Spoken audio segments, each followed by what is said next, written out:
Hello friends, मैं actor Manoj Bakshi. मैं आप सबसे रिक्वेस्ट करने आया हूँ कि इस बार इलेक्शंस में वोट अवश्य डालें। क्योंकि देखिए होता क्या है, आप सोचते हैं कि मेरे एक वोट से क्या फर्क पड़ता है, लेकिन कभी कभी एक वोट सरकार बदल देता है। और दूसरी बात यह है कि आपने वोट नहीं डाला और कोई दूसरी पार्टी जीत गई, तो फिर आपको निंदा करने का कोई हक नहीं।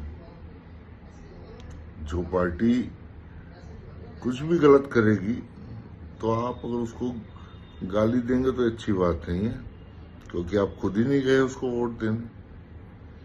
इसलिए एक बार फिर से गुजारिश है कि वोट अवश्य डालें। मेरी ये रिक्वेस्ट है। धन्यवाद। Thank you.